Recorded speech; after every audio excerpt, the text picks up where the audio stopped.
અમરેલીમાં સિંહોના મોતની ઘટનાના ઘેરા પ્રત્યાઘાતો પડ્યા। મોટી સંખ્યામાં સિંહોના મોતને લઈને ગાંધીનગર વન વિભાગના અધિકારીઓના ગીરમાં ધામા। જાફરાબાદ રેન્જ બાદ રાજુલાના ઝાંઝરડા એનિમલ કેર સેન્ટરમાં અધિકારીઓની તપાસ। ગીર પૂર્વ અને શત્રુંજી ડિવિઝનમાં કેટલાક સિંહોના મોત થયા। કેટલાક સિંહો બીમાર છે, જે અંગે તમામ તપાસ હાલ કરવામાં આવી રહી છે। અગાઉ સિંહોના એનિમિયા અને નિમોનિયાના કારણે મોત થયાના પ્રાથમિક રિપોર્ટ સામે આવ્યા હતા। ત્યારે ફરી માંડરડી ગામની સીમમાંથી સિંહણનો મૃતદેહ મળી આવ્યો, જેનું કુદરતી રીતે મોત થયાની વન વિભાગે પુષ્ટિ આપી છે।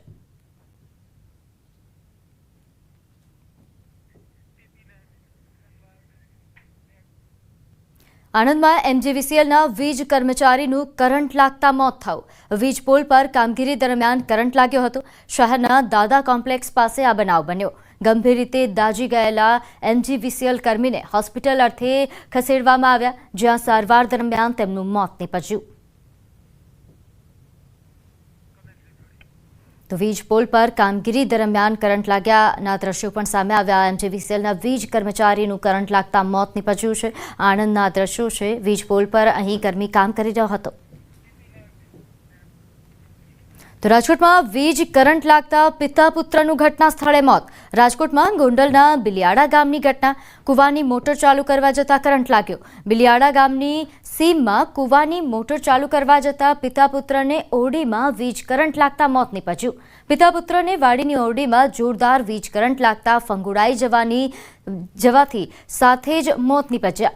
મૃતક ભીખાભાઈ ભોવનભાઈ હિરપરા અને ક્રિશ હિરપરા હોવાની માહિતી છે। મૃતક પુત્ર ક્રિશ એ રાજકોટની કોલેજમાં બીબીએના 3જા વર્ષમાં અભ્યાસ કરતો હતો અને સાથે બે બહેનોના એકનો એક ભાઈ છીનવાઈ ગયો છે। રક્ષાબંધન પહેલા જ બે બહેનોના એકના એક ભાઈનું મોત નીપજતા બહેનોમાં હાલ અત્યારે બહેનો અરેરાટી અહીં આ વિસ્તારમાં વ્યાપી છે। ગોંડલ તાલુકા પોલીસ પીજીવીસીએલ સહિતના ઘટના સ્થળે દોડી જઈને તપાસ પણ હાથ ધરી છે। તો આ તરફ લોકોને છેતરનારા વધુ બે નકલી ડોક્ટર ઝડપાયા। બોટાદમાં મોહમ્મદનગરમાંથી આ નકલી ડોક્ટર ઝડપાયા છે। બોગસ દવાખાના પર બોટાદ એસઓજીની રેડ। ખાનચંદ ક્લિનિક નામે દવાખાનું ચલાવતા હતા। અહીં સ્ટેથોસ્કોપ, ઇન્જેક્શન સહિતના મેડિકલના અનેક ઉપકરણો મળી આવ્યા। રૂપિયા કુલ 51,000થી વધુનો મુદ્દામાલ જપ્ત કર્યો છે। હવે સવાલ એ ઉઠી રહ્યો છે કે આ નકલી ડોક્ટરો આમ ક્યાં સુધી લોકોના આરોગ્ય સાથે રમત કરશે? કેમ કાયદાનો આ લોકોને ડર નથી લાગતો? આવા અનેક સવાલો ઉઠી રહ્યા છે।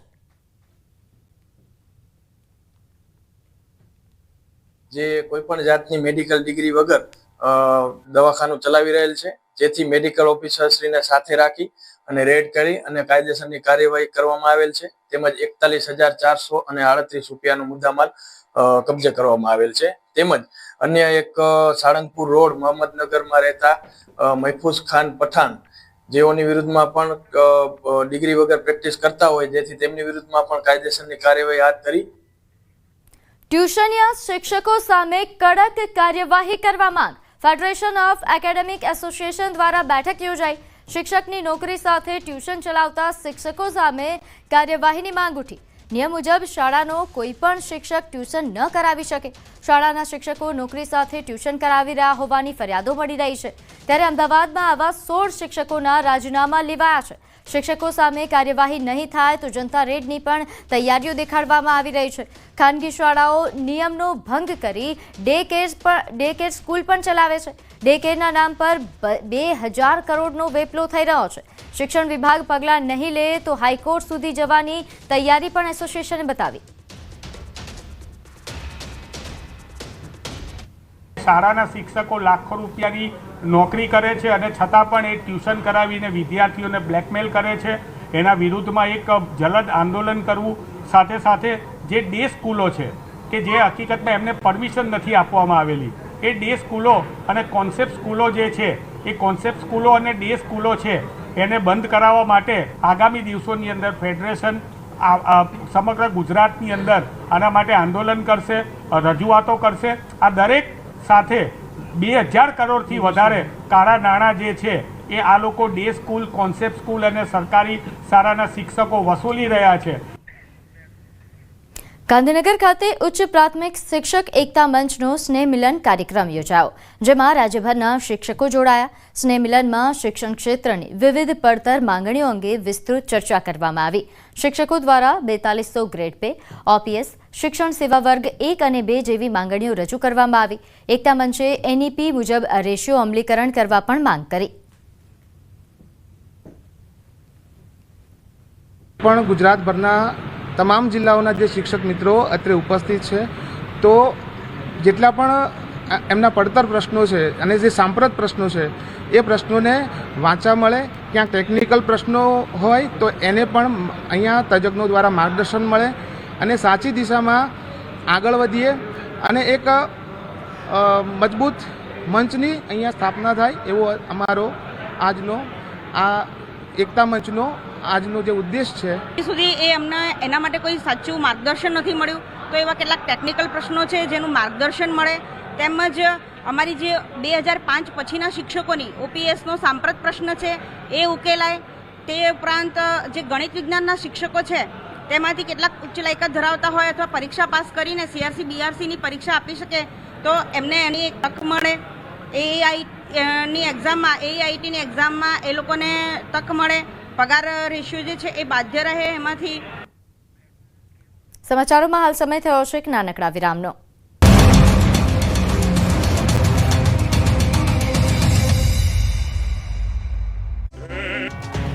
વડોદરા કોર્પોરેશન દ્વારા સ્મશાનોના કરવામાં આવેલા ખાનગીકરણના વિરોધમાં છાણી ગામના લોકો રોડ પર ઉતર્યા. સ્મશાનનો વહીવટ ગામના ટ્રસ્ટ પાસે યથાવત રહેવા દો તેવી માંગ સાથે ગામના લોકોએ મુક્તિધામ બચાવો જેવા પોસ્ટરો અને ઢોલ નગારા સાથે વિશાળ રેલી કાઢી હતી. છાણી ગામની વિવિધ ગલીઓમાં ફરેલી રેલીમાં ગામના લોકો મોટી સંખ્યામાં જોડાયા હતા. પાલિકાના નિર્ણયના વિરોધમાં ગામ લોકોએ છાણી ગામ બંધનું એલાન આપ્યું હતું. તે પછી પણ યોગ્ય નિર્ણય લેવામાં નહીં આવે તો સોમવારે છાણી ગામથી વિશાળ રેલી કાઢી કોર્પોરેશન જશે અને મ્યુનિસિપલ કમિશનરને આવેદનપત્ર આપવામાં આવશે. તે પછી પણ યોગ્ય નિર્ણય નહીં લેવામાં આવે તો ઉગ્ર આંદોલન કરવામાં આવશે. નોંધનીય છે કે વડોદરા કોર્પોરેશન દ્વારા છાણી ગામના સ્મશાન સહિત શહેરને 31 મશીનોનો વહીવટ ખાનગી સંસ્થાઓને સોંપવામાં આવ્યો, જેનો છાણી ગામના લોકો દ્વારા ભારે વિરોધ કરવામાં આવી રહ્યો છે. 2 દિવસ પૂર્વે છાણી ગામના સ્મશાનના લાકડાને લઈને સ્મશાનના ધર્માદા દાન ટ્રસ્ટના ટ્રસ્ટી અને ભાજપાના પૂર્વ ચેરમેન સતીશ પટેલ સહિત ગામ લોકો અને કોંગ્રેસના કાઉન્સિલરો હરીશ પટેલ, જહાં દેસાઈ વચ્ચે ઘર્ષણ થયું હતું. હવે એસટી અમારી સલામત સવારી નહીં પરંતુ એસટી અમારી જીવલેણ સવારી સાબિત થઈ રહી છે, કેમ કે મોડાસામાં એસટી બસે 2 મહિલાને કચડી નાખી. મોડાસાના સ્વાગત વિલેજ પાસે 2 મહિલા ચાલીને જઈ રહી હતી અને ત્યારે હાઈવે પર પૂરપાટ આવતા એસટી બસના ચાલકે મહિલાઓને ટક્કર મારી. ડીસા બોડેલી રૂટની એસટી બસના ચાલકે મહિલાને અડફેટે લેતા બંને મહિલાને ગંભીર ઈજા પહોંચી. અકસ્માત થતા બસમાં સવાર મુસાફરો ડરી ગયા અને રોડ પર ટ્રાફિક જામ થયો. તુરત જ 108 સહિતની ટીમ પહોંચી ગઈ. તુરત સારવાર માટે હોસ્પિટલ ખસેડાયા. બહુચરાજીના